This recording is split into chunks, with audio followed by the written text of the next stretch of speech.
নমস্কাৰ।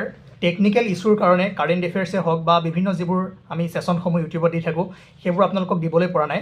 চেষ্টা কৰি আছোঁ, যিমান সোনকালে পাৰোঁ সিমান সোনকালে মই ঠিক কৰি দিম। কিন্তু তাৰ আগতে মই এটা কথা কওঁ, ৰিচেণ্টলি আপোনালোকে যিবোৰ এক্সাম হৈ গৈছে তাৰ কুৱেশ্যন পেপাৰ যদি আপোনালোকে ভালদৰে মন কৰে বা যোৱাকালি যিটো এক্সাম হৈ গ'ল ৱাটাৰ ৰিচোৰ্চ ডিপাৰ্টমেণ্ট মেকানিকেল, তাৰ পেপাৰসমূহ চাওক আপোনালোকে। KSGS আছামে যিমানখিনি কণ্টেণ্ট দিছে তাৰে ভিতৰত প্ৰায় 60 to 70 কুৱেশ্যন মানে আপোনালোকে চকুত পৰা কুৱেশ্যন আহি গৈছে। আৰু এটা কথা কওঁ যে ইমান কম বস্তু দিয়াৰ পিছতো ইমানখিনি বস্তু কেনেকৈ কমন আহিছে বা সেই টপিকসমূহ কেনেকৈ টাচ কৰিছে চাওক।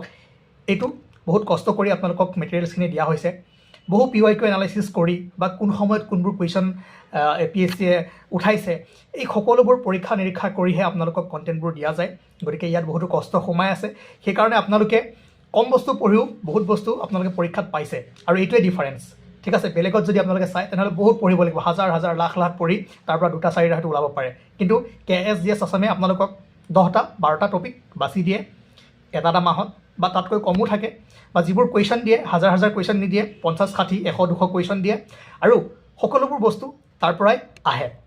ইয়াৰ একমাত্ৰ কাৰণ আপোনালোকেও নিজেও এইখিনি কাম কৰিব পাৰিব, PYQ এনালাইচিছ কৰিব লাগিব, আৰু সেইটো সময়ত কোনটো কুৱেশ্যন সুধিছে ভালদৰে যদি এনালাইচিছ কৰে, বা সেই কুৱেশ্যনটোৰ আঁত ধৰি বা সেই কুৱেশ্যনটোৰ থিমত কি কুৱেশ্যন আকৌ বনাইছে, সেই বস্তুখিনি যদি আপোনালোকে ভালদৰে চাই মন দিয়ে তেনেহ'লে আপোনালোকেও প্ৰেডিক্ট কৰিব পাৰিব। কিন্তু এইখিনি কাম কৰিবৰ কাৰণে আপোনালোকক বহুত সময় লাগিব, যিহেতু আপোনালোকে এক্সপেৰিয়েঞ্চ হয়। গতিকে এইবোৰ কাম কৰিবলৈ আপোনালোকৰ হাতত সময় নাই। KSGS আছামে এই কষ্টসমূহ কৰিব, আপোনালোকক কম কণ্টেণ্ট দিব, বহুত বেছি নিদিয়ে, সাগৰ মহাসাগৰ কৰি নিদিয়ে, সৰু এটা মানে হৰ্ড, ঠিক আছে, মানে দি দিম যিটো আপোনালোকে সোনকালে যাতে পাৰ কৰিব পাৰে। ঠিক আছে, হৰ্ডো নহয়, সৰু এটা পুখুৰী এটা দি দিম। ঠিক আছে, সাগৰত জঁপিয়াব নালাগে, পুখুৰীত জঁপিয়াওক, ভালদৰে সাঁতোৰক, সেই বস্তুখিনি লওক আৰু ভালদৰে পঢ়ক। ঠিক আছে, চ' কণ্টেক্ট কৰিব পাৰে। আৰু আপোনালোকে জনাব ৰিচেণ্ট যিসমূহ এক্সাম হৈ গৈছে তাত আপোনালোকৰ কেনেকুৱা হৈছে, আৰু আমাৰ পৰা যিখিনি পঢ়িছিলে, যিখিনি কাৰেণ্ট এফেয়াৰ্ছে হওক, ষ্টেটিকে হওক, বা যিবোৰ কুৱেশ্যন আছে তাৰ পৰা কিমান লাভৱান হৈছে সেইবোৰ কমেণ্ট কৰি জনাব।